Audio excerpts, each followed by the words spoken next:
pessoal, tudo bem? Sejam bem-vindos. Aqui é o primeiro episódio do programa Parto em Foco, esse novo projeto que nós desenvolvemos aqui no Instituto Nascer. Sejam muito bem-vindos. Hoje, um tema muito importante. Eu acho que ele é um tema importante e necessário, né? Quem vive aqui pelas redes sociais e pelas mídias sociais do Instituto, né? São pessoas que, obviamente, têm um envolvimento com esse momento tão importante da vida das famílias, que é a chegada de um filho, né? A gente vive num país com um modelo de cuidado ao nascimento em transformação, em franca transformação, e falar sobre esse tema é realmente muito relevante. Um tema doloroso, um tema difícil, um tema áspero e causa às vezes reações, né, das mais diversas, né, quando a gente toca nesse assunto, dentro da área médica, no universo das mulheres, né? Mas uma coisa a gente não pode fechar os olhos, né? Eu acho que chegou a hora de fazer uma autocrítica, né? A nossa própria classe, nosso próprio sistema de saúde, né? De como é importante refletir sobre o cuidado que é oferecido hoje no Brasil para as mulheres durante esse momento tão importante da vida, né? Existem pesquisas que estimam que 1 em cada 4 mulheres no Brasil sintam que em algum momento da vivência da chegada de um filho passou ou viveu alguma situação de violência, né? Então isso é muito sério, né? Então é uma terminologia nova e para isso eu convidei uma colega muito especial, que é a advogada Gabi Sali. Ela é uma advogada super importante, que estuda muito esse tema, né? Foi a primeira advogada a ajuizar uma ação de violência obstétrica no Brasil, então uma pessoa assim, realmente de muita relevância. E além disso, uma colega que vive aqui em Belo Horizonte, está próximo da gente, a gente aprende com ela e acho que vai ser um papo muito legal, porque eu acho que esse assunto não é um assunto só para médico discutir, esse assunto não pode ser discutido sem ouvir, né, quem cuida das leis ou quem normatiza as leis, né? Então acho que foi um convite muito especial. Fico agradecido da Gabi ter aceitado. Acho que ela já mandou aqui o convite para mim. Espera um pouquinho. Então, Gabi, como eu conversei com você, né, eu acho que eu queria dividir, né, em alguns tópicos importantes, né? Eu acho que o primeiro é um entendimento conceitual, né, do que vem a ser a violência obstétrica. Existe muita confusão, assim, eu vejo toda vez que eu falo sobre esse tema com colegas médicos e tal, é sempre recebido de uma forma muito negativa, assim, né? E eu vejo que tem muita falta de entendimento do que verdadeiramente sabe, assim. Eu queria primeiro, assim, a gente falar um pouquinho desses conceitos de uma forma mais ampla. Depois eu quero entrar no final do que pode caracterizar ou não um ato de violência dentro de uma má prática e tal, né? Violência obstétrica, ele é um conceito latino-americano, né? Por que será? Né? Os conceitos aparecem... Peraí, mas não surgiu na Suíça, não? Não foi, não? Não foi na Holanda. Não foi na Holanda, na Suíça? Não foi na Holanda. Né? É um conceito latino-americano, né? A primeira ação de violência obstétrica foi ajuizada por mim aqui em Belo Horizonte, né? Gabi, mas não existia violência obstétrica antes? Não, com esse nome, né? Foram papers venezuelanos e colombianos. A primeira vez que eu ouvi falar, não existia nem material traduzido, não existia absolutamente nada. E aí, as mulheres latinas começaram a compilar essas violências que elas sofriam no parto e fazer uma diferenciação dessa violência com o que a gente já conhecia amplamente, né, também no Brasil, que era o erro médico, né? O que é o erro médico? Assim, de uma maneira bem simplificada, correndo risco até de ser pouco técnica, né? O erro médico é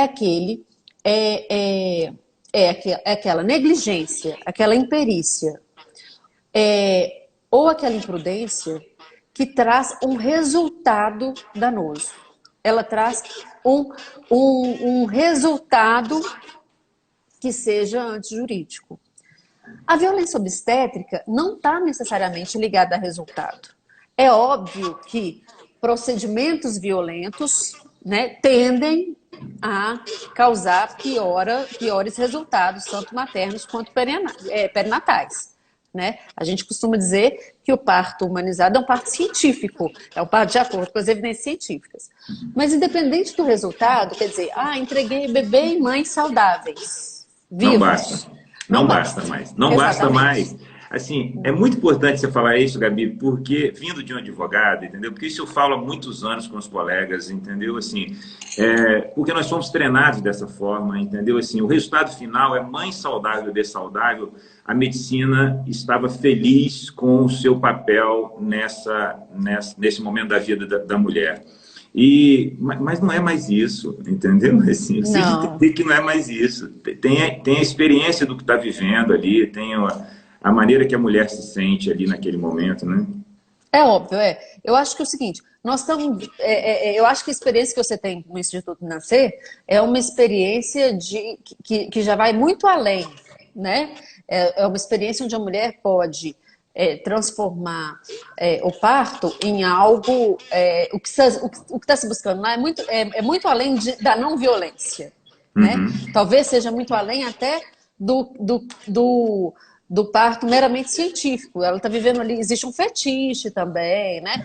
Eu me sinto muita vontade de falar isso, porque eu tive 4 partos cheios de fetiche, né? Música, vela, banheira e tal, não sei o quê. Mas o que acontece é o seguinte, o mínimo que se deve garantir, né, é um parto científico, segundo as evidências científicas. E o parto segundo as evidências científicas, ele contempla também uma experiência positiva da mulher. Né? A gente não quer mais aquela mulher que saia do parto simplesmente mãe vivo, bebê vivo. Né? Então, como que isso foi se desenvolvendo juridicamente? Gabi, tem só essa primeira ação que foi ajuizada no Brasil, foi em 2012, imagina, foi ontem, não tem 8 anos. Né? Então, quer dizer, mas tem só 8 anos que a gente poderia, que a gente tem instrumentos jurídicos no Brasil para combater a violência obstétrica? Não, nunca nos faltou instrumentos para isso. O Brasil é signatário, né, de convenções de proteção à saúde da mulher e combate à violência de gênero, né, desde 79. Né? Em 94, o Brasil também assinou a Convenção de Belém do Pará, que visa acabar, eliminar toda forma de violência contra a mulher. Né? E a OMS entende a violência obstétrica como uma violência de gênero. Né? É uma violência que a mulher sofre exclusivamente em razão por ser mulher. E isso é uma violação aos direitos humanos. Então, quer dizer, antes mesmo da Constituição de 88, nós já tínhamos formas para combater a violência obstétrica. Mas qual que era o problema? O problema é que as leis não funcionam se elas não tiverem um ambiente social para isso. E aquilo que a gente estava falando lá no início, quer dizer, o movimento de mulheres, a busca das mulheres por uma experiência mais saudável, uma experiência mais prazerosa, uma experiência de empoderamento, né, de fortalecimento, inclusive, da maternidade e tal, né, essa busca que embasou, né, hoje, e que embasa hoje as nossas ações judiciais. Mas legislação para proteger as mulheres da violência obstétrica, nós temos desde 79, no mínimo. É isso que eu falei no início aqui, né? Assim, a gente tem que fazer uma autorreflexão, todos nós, né? Quem vive nesse universo da assistência ao nascimento no Brasil, assim, a gente não é vice-campeão mundial de cesariana à toa, entendeu? Assim, a gente não tem aí... eu digo, Gabi, que existe ainda, né, que é uma coisa mais... preocupante, assim, na minha opinião, que eu faço que é uma face invisível da violência obstétrica, entendeu? Assim, a gente está falando aqui de determinados conceitos, mas que muitas mulheres, na minha opinião, se aquela pesquisa de 2000 lá mostra que no Brasil 1 em cada 4 mulheres se sentem que passaram por um cuidado violento, desrespeitoso e tal, Eu acho que depois dessa live aqui, certamente, entendendo os conceitos que a gente vai trazer aqui, tem uma face invisível. Tem muita gente que viveu um cuidado inadequado e nem sabe que viveu. Não sabe. Não sabe que viveu. Isso é muito triste, isso é muito triste, isso é muito complexo, né? Porque eu aprendi, olha que louco, porque como a gente está vivendo a mudança da história, a gente quer mudar agora, vamos mudar tudo aqui. Não, não vai, calma. É uma viagem nessa mudança. Eu, Emerson, aprendi a fazer as coisas que hoje são caracterizadas como uma má prática obstétrica. Pô, olha a minha carinha, gente. Pô, eu sou novo, entendeu? Poxa, eu tenho 47 anos, eu vim para Belo Horizonte em 2000, aprender obstetrícia. Eu aprendi a fazer as intervenções clássicas médicas aqui em Belo Horizonte, entendeu? Assim, aqui, fazendo residência médica em 2000 e 2001. Olha que complexo isso, sabe? Assim, então, eu aprendi no livro, eu não aprendi assim de orelha, eu aprendi no livro, na faculdade de medicina, eu aprendi na residência médica, e aí quando eu saio, eu estava pegando essa transição, assim, quando eu me deparei, né, viajando o mundo, entendendo o que acontecia lá fora, que eu fui, opa, pera um pouquinho, isso foi me causando aquele incômodo, né, assim, então, eu trabalhava numa maternidade que tinha um olhar muito clássico, eu formei lá, e fui para uma outra maternidade com uma visão mais humanista e com já um olhar mais científico, assim. E eu falei, gente, assim, eu estava aprendendo, o que eu estava aprendendo ali, poxa, até ontem,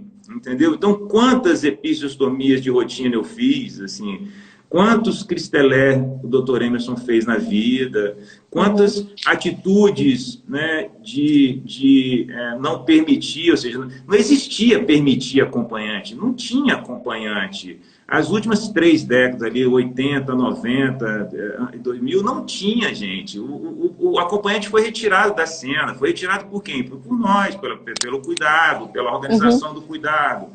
A gente já conversou sobre isso na live, sobre acompanhante, entendeu? Assim, então é tão complexo isso, né, Gabi? Porque, olha só, tudo muito próximo da gente, né? E eu vejo o seguinte, durante muitos anos, eu fui perpetradora de violência aqui no escritório também. Porque vinha me consultar uma mulher que dizia, olha, eu quero processar o hospital porque não permitiu que o meu marido assistisse ao nascimento do meu bebê e tal. Então ela vinha com uma demanda, por exemplo, de violência porque não teve respeito à lei do acompanhante, por exemplo. E eu só atendo mulheres que trazem o prontuário. Elas têm que requerer o prontuário e trazer o prontuário antes. Aí ela chegava aqui e eu falava assim, nossa, mas olha, você passou por isso, você passou por aquilo, você passou por aquele outro. Então eu fazia, eu era aqui, muitas vezes, a mensageira de uma violência. A violência que ela não sabia que ela tinha sofrido lá, né? Eu perpetrava ela aqui, eu a violentava aqui dentro. Porque contava para ela que ela poderia ter porque ela poderia ter tido um outro atendimento, assim, né? É óbvio que, eventualmente, acontece ainda. Às vezes você faz um comentário e tal, e a pessoa falava, mas eu não precisava disso, eu não precisava daquilo, né? Na minha primeira gestação, eu conto no meu cartão de pré-natal 13 toques. 13 toques. Eu, que virei advogada de violência obstétrica. Mas eu não tinha a menor noção de que aquilo era algo que era desnecessário, eu não tinha a menor noção de que não existia evidência científica e tudo mais. Se, na gravidez do meu segundo filho, eu já tivesse passado por algum toque desnecessário, eu já me sentiria violentada. Né? Então é óbvio, né, que a violência, ela também, que o sentimento de violência, né, que a sensação dessa violência, ela é uma sensação que é cultural, né, e ela depende também do seu nível de informação, né. Há mulheres que saíram relativamente satisfeitas. Eu recebo muitas mensagens no Instagram do escritório, principalmente, das mulheres dizendo assim para mim, Gabi, você poderia ver o meu vídeo de parto, você poderia ver minhas fotos, você poderia ler o meu prontuário e me contar se eu sofri violência obstétrica? E eu falo para elas, amigas, se você entrou no Instagram, procurou o meu escritório, escreveu essa mensagem, não tenha dúvida, você sofreu violência obstétrica. Acredite no seu sentimento, né? Porque se você tem essa sensação, muito dificilmente, né, você não sofreu violência obstétrica. Nunca vi, né? Nunca vi essa sensação estar errada. Porque a gente sabe que alguma coisa estava errada. A gente sabe que a pessoa não foi devida, que você se sente não devidamente respeitada, não devidamente ouvida, né? Não devidamente autônoma nas decisões do seu corpo. Né? Eu posso colocar nome para você, eu digo para elas. Eu posso dizer para você qual que é o nome técnico da violência que você sentiu. Agora, se você tem essa sensação, pode acreditar nela. Você sofreu violência, sim. E isso é verdade, né? Aparece lá na estatística da Perseu Abramo, 1/4 das mulheres brasileiras que tiveram partos relatam ter sofrido algum tipo de violência, mas esse número é muito subnotificado. Mas é muito mesmo. Né? É a face invisível, é isso que a gente está falando, claro. né? É a face invisível. É a face Sim, invisível, né? Porque o que acontece é, quando você acredita que... Gabi, e a do parto é só do parto, né? Se a gente for entrar nas outras, né, também da vida da mulher, né? Porque aí a outra, não é isso? É a mesma coisa, né? Mesma coisa, exatamente. Né? É a questão do gênero, né? Sim, é uma questão de gênero, é uma das violências sofridas exclusivamente por razão de ser mulher. E isso é uma coisa que é muito fácil a gente ver, Emerson. Porque o que acontece é o seguinte, veja bem, qual que foi, né? Você está dizendo que você tratou disso com a Lena, eu vou até depois pegar essa live que eu quero ouvir. Eu quero ver o que ela tem a dizer sobre isso, porque eu gosto do que a Lena disse. Mas olha, quando você tira, né? A minha geração de mulheres é a primeira geração que tem a chance de viver a experiência de parto como uma experiência de empoderamento, como uma experiência de satisfação, como uma experiência familiar, se for o desejo dela. Porque, minha avó teve partos em casa e tudo mais. Em absoluto abandono, né? Os bebês, a minha avó teve filhos em casa, mas correndo risco de morte, sem nenhum aparato técnico, né? Sem nenhum apoio médico, num momento de absoluta solidão. Tanto que você tinha uma morte materna lá nas alturas. Depois você teve a geração da minha mãe, da sua mãe, né? Que tiveram bebês totalmente alheios ao processo, né? Quer dizer, muitas vezes dopadas e extremamente anestesiadas, sem nenhum controle sobre aquele processo, né? Também extremamente sozinhas, né? Aí, nessa época, é o tal do marido andando no corredor com um charuto e tal, não sei o quê, e as mulheres ali em total abandono, né? do seu próprio corpo. Né? A minha geração, a geração das mulheres que você está atendendo hoje, é uma geração que tem escolha. Né? O Código de Ética Médica, ele diz isso com muita clareza. Né? O paciente tem autonomia para fazer as suas escolhas. Né? Então, decidir sobre a via de parto, né? Decidir sobre a posição do parto, né? Ter informação de qualidade durante o pré-natal, né? Discutir sobre parto, discutir sobre evidência científica. Eu participo muito, de uns anos para cá, eu tenho participado de muitas discussões com médicos, né? Hospitais mais progressistas, né? Instituições mais progressistas têm me chamado para conversar sobre violência obstétrica. Né? Para trocar, para aprender, para ensinar e tal. E aí as pessoas dizem assim com muita frequência, mas como que eu vou dizer para minha paciente, são termos técnicos, como eu vou falar com ela sobre episiotomia, sobre ocitocina, né? Jesus, assim mesmo. Sabe o que é episiotomia? Uma tesoura na sua perereca. Quem não entende? Entendeu? Né? Ocitocina. Ocitocina sabe o que é? Olha, aquele sorinho, vai pingar lá o sorinho. Sorinho é um hormônio que imita o seu, e aí você vai sentir o quê? Você vai sentir mais dor, o parto vai ser mais rápido e tudo mais. Não existe um conhecimento místico, sabe, para os iniciados, que torna aí, eu acho que isso é algo que a gente tem que pensar com muita seriedade. Eu digo isso com muita tranquilidade, porque nós, os advogados, temos isso em comum com os médicos, né? Esse saber distinto, né? Diferenciado, que nos transforma em doutores e que nos afastam das pessoas a quem a gente serve. né? Porque o objetivo é que venha uma mulher aqui e eu fale para ela, olha,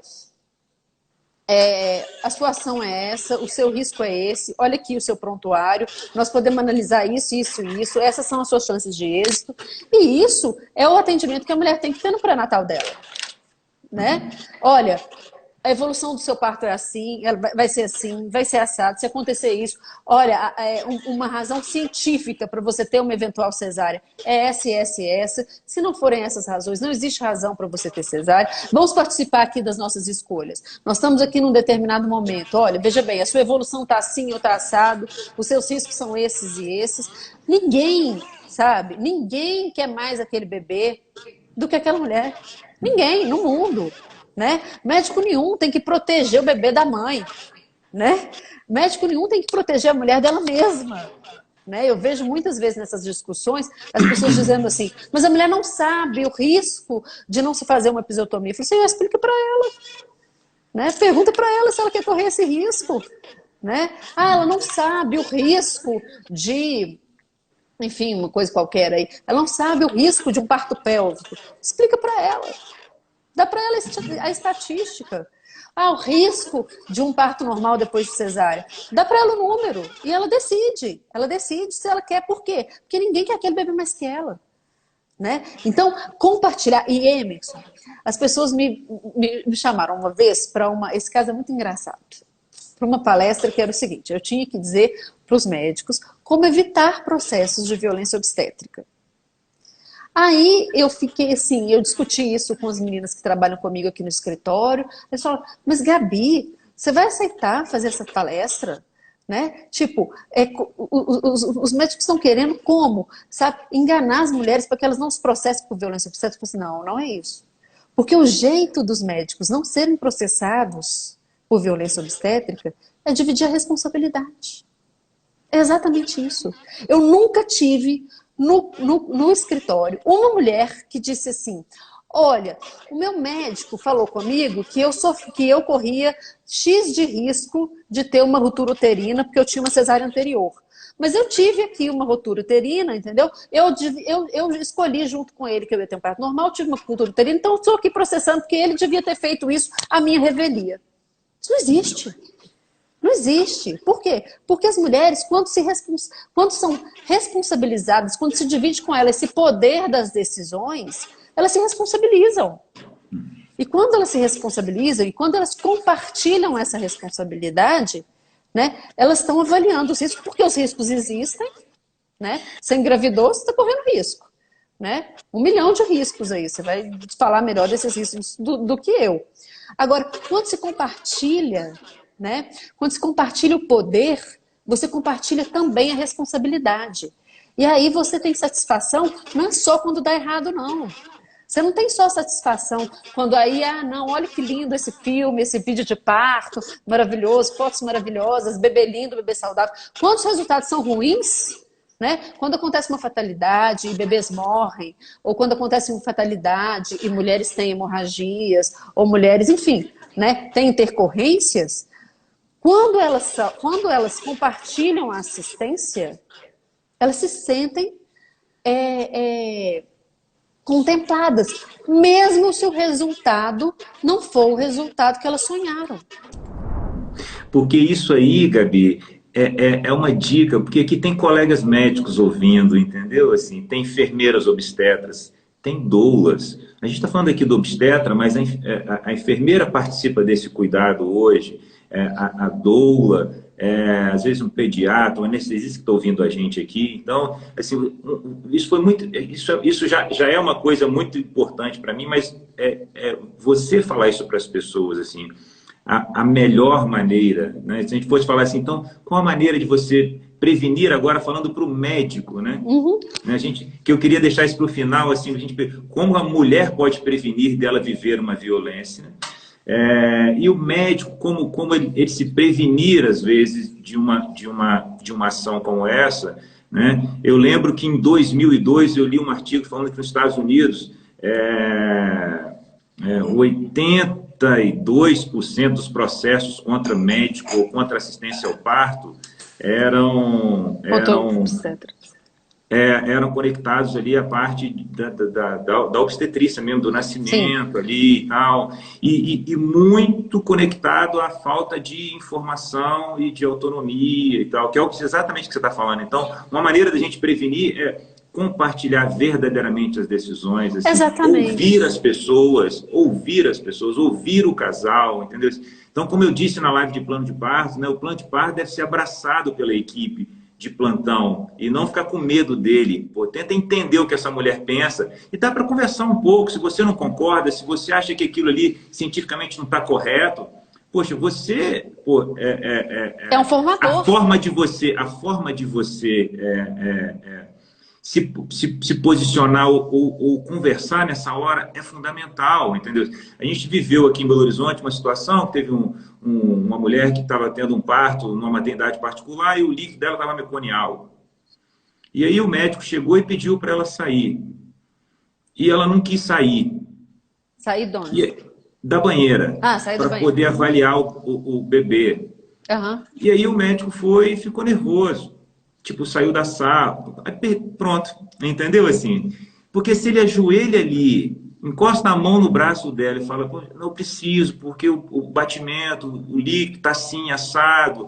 Mesmo que ela esteja sob forte emoção, você precisa que é um desejo muito grande de ficar ali. Como você disse, essa mulher ama esse bebê, entendeu? Assim, então aborda de uma outra forma. Quando ele levanta a voz, assim, você que é você é o médico, estudou para estar calmo nessa hora, não é isso? Você Você não está está parindo, preparado né? para Você não tem gerenciar contração. isso, né? Você está preparado para teoricamente para gerenciar, você respirar e tal, né? Então esse diálogo é muito importante, né? Assim, como você falou em vários momentos, Gabi, eu fico vendo muito. Eu tenho uma adolescente em casa, uma filha de 16 anos, e que eu acho que já é uma outra geração. Eu estou Aham. vendo a nossa, assim, essa aqui não vai aceitar isso aí, entendeu? Isso aqui Graças a não vai Deus. descer. É outra Ah, geração. Então a gente está falando de uma mulher. Não só mulher no parto, gente, está falando geral, né? Assim, o é papel da óbvio. mulher na sociedade há 30, 40 anos atrás. O Uhum. papel da mulher no casal, o papel da mulher na família e no trabalho, entendeu? A gente tá buscando a igualdade, né? Assim, a gente está É. buscando mesmo os direitos, entendeu, das mulheres. E quando a gente vai falar do parto, é só mais uma das lutas, não é isso? Assim, é mais uma das lutas, né? Assim, então, acho que esse ponto que você abordou é importantíssimo. Eu acho que a maneira de conversar, de compartilhar as decisões, né? Porque a gente tem que falar aqui para a maioria das pessoas que vão ter bebês em maternidade públicas ou com plantonistas, né? Então, e as colegas que estão ouvindo a gente aqui, né? Então, você falou aqui várias coisas que caracterizam, Gabi, né? Então, abusos verbais Óbvio. ou violência na fala, né? No jeito de agir, gritos, né? Assim, a gente está falando aqui e as pessoas podem achar que isso não existe, entendeu? Assim, É. mas isso existe, não tem como não fechar os olhos para isso, entendeu? Assim, então, quando a gente fala de violência, não é bater na pessoa, não. Não é isso, assim, Ainda que exista também, né? ainda que exista também, entendeu? Assim, mas procedimentos sem consentimento, assim. Eu não acredito que um obstetra japonês vai fazer uma epísio, uma cesariana, ou uma intervenção, ou vai implementar uma medicação sem falar com aquela mulher, minimamente falar com aquela mulher e com aquele homem, entendeu? Assim, vai precisar disso, por isso, tudo bem? Isso não gasta 30 Não segundos, gasta entendeu? 30 Assim, não gasta 30 segundos. segundos, assim, nem precisa de assinar o papel, como é nos Estados Unidos e muitos locais e tal. Mas essa coisa da evitar os procedimentos, mesmo que necessários, é muito importante essa, mesmo que necessário, né? Porque não é porque é necessário que você pode sair fazendo, entendeu? Assim, a não ser em É o situações corpo do extremas. outro, né, Emerson? Oi? Ter o entendimento que é o corpo do outro, né? E que o corpo do outro ele é precioso é uma coisa muito importante. Tipo, eu assisti um vídeo de parto de uma cliente há pouco tempo, no qual ela ficou, tipo, dos 9 aos 10 centímetros, com a médica com a mão dentro da vagina dela. Quem acha isso razoável?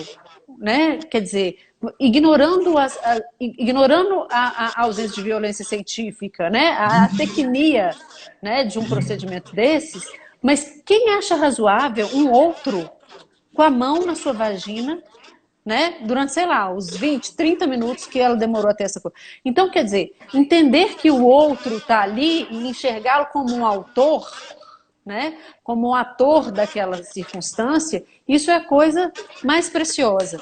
Por que o caso dos Estados Unidos causa a gente mal-estar? Né? Ah, assinou para colocar a ocitocina, assinou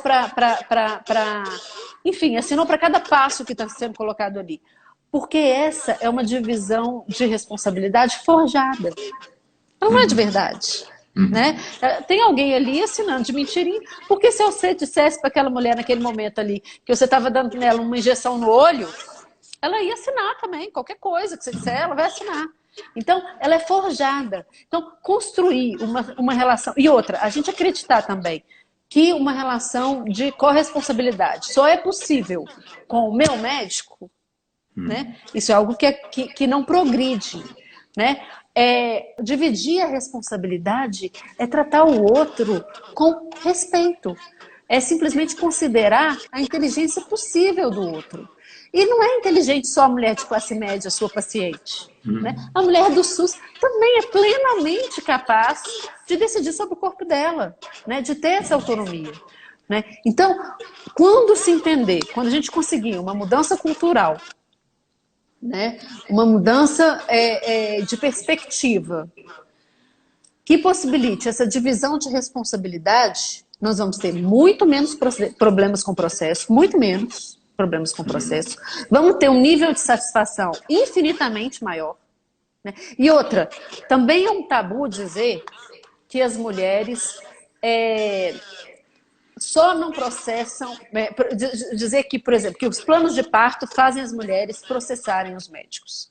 Né? As pessoas dizem isso, olha, a mulher fez um plano de parto, o plano de parto é impossível, né? E esse plano de parto, se estava dizendo lá que ia ter silêncio, e eu fui pedir para a instrumentadora aquilo outro, meu Deus do céu, esse plano de parto foi rompido, e aí, por isso ela vai me processar. Isso não existe. Entendeu? Porque o que acontece é o seguinte, quando você tem o plano de parto, ele é uma diretriz antecipada. Né? Primeiro, ele não tem nenhuma, ele não tem um caráter obrigatório, ele não tem um caráter vinculativo, e ninguém está dizendo o seguinte, olha, se está dizendo aqui que eu não quero uma cesárea, você vai deixar o meu bebê morrer, mas não vai ter a cesárea, entendeu? Então, quer dizer, isso é uma discussão infantil, a gente tem que, né, já superamos isso e tudo mais. Mas o plano de parto, ele é, entre outras coisas, uma mensagem dizendo que aquela mulher, ela é capaz de decidir, que ela é apta, né? Que ela tem conhecimento, né? Então, por isso ele é tão precioso. Né? Eu fazia um exercício, fiz esse exercício muitos anos quando eu escrevi o blog, e eu acho que ele é super salutar. Eu peguei meus planos de parto, todos eles, né? E eu fiz um review dos planos de parto. Né? Porque eu nunca tinha parido a primeira vez. E outra, depois eu nunca tinha tido o segundo filho, depois eu nunca tinha tido o terceiro filho, e depois eu nunca tinha tido o quarto filho. Né? Então, todos os meus planos de parto, eu revi as coisas que eu tinha colocado lá, e eu vi que muitas coisas aconteceram diferentes entre o meu plano de parto e o que aconteceu, porque a vida é diferente, a vida nos surpreende. Entretanto, eu tinha equipes extremamente respeitosas, que me participaram de todas aquelas decisões e que me respeitaram, quando para mim era algo que era inviolável, né? Que era algo que era radicalmente importante. Então, ter participado dessas decisões, mesmo quando elas eram diferentes das minhas primeiras diretrizes, fez com que eu me sentisse extremamente respeitada. Né? Isso é barato, é fácil, né? E é extremamente eficaz.